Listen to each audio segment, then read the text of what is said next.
here. But what is the latest at this point on Elvis Dumoulin? Oh crap, guys, we're going live. Oh, Good afternoon, Iron Honors Bio. I'm Mac Warren along with Ben B and Dylan D. first we are here with info on maple syrup urine disease. It is an inherited disorder in which the body can't process certain amino acids. MSUD is a sex-linked because each parent carries a copy of the mutated gene, which is an autosomal recessive pattern. The genes involved in this disorder are BCK-DHA, BCK-DHB, DBT, and DLD. People with maple syrup urine disease cannot process the amino acids leucine, isoleucine, or valine. Symptoms of this disorder are feeding difficulties, seizures, vomiting, and urine that smells like maple syrup. Now to an interview with the father of a child with MSUD. Hi, we are here with Craig Smith for an interview about his child with MSUD. Hello, my name is Craig Smith. I used to be a Mennonite, but I converted to Christianity after my son died of maple syrup urine disease. So how old was your son when he was diagnosed with MSUD? He was about a day old. What are some symptoms you noticed? Well, he was peeing a slightly sweet smell, and it was sweet but not too strong. He was also puking nonstop. Interesting. What did the doctor say about any treatments for MSUD? He said to limit the amino acids leucine, isoleucine, and valine. He also mentioned gene therapy, but it would only be effective in the future. If you don't mind me asking, how long did your son live for? He only lived till 1 year old, but he was suffering the entire time.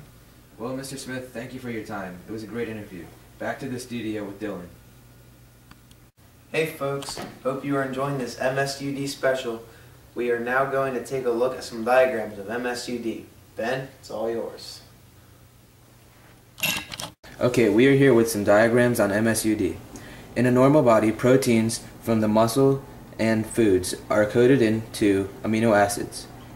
In a normal body, amino acids are then processed and turned into energy and growth.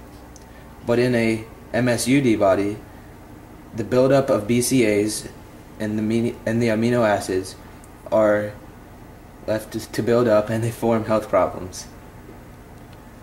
In this diagram, you can see that proteins are then coded for into amino acids.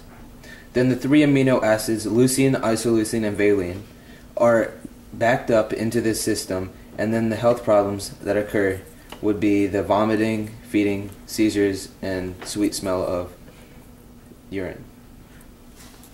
One of the hardest things to understand about this disease is that children do not live very long. If it is left untreated for too long, the children may die. If treated, they may be able to live a normal lifespan. This is why there aren't many people to live and tell the living tale of maple syrup urine disease. However, there is one person we have found who has lived to tell the tale. The oldest living survivor of MSUD is 39 years of age, and her name is Emily. Emily does not have any memories from her childhood of maple syrup urine disease before being 6 years old. When she was a child, she showed no signs of illness before being 6 months old. That is when her mother took her off breast milk and put her onto cow milk. After 6 months, even the smallest cold or illness put her into a coma for days. Emily's parents did not help make food that was safe for her to eat. She often wanted high carbohydrate foods. Genetic counseling is recommended for people with maple syrup urine disease trying to have children if they have a family history of maple syrup urine disease. Treatments for maple syrup urine disease include protein-free diets, having your sugars, fluids, and fats sent through an IV into your bloodstream. People diagnosed with maple syrup urine disease should not eat some amino acids and should eat man-made baby formula their entire lives.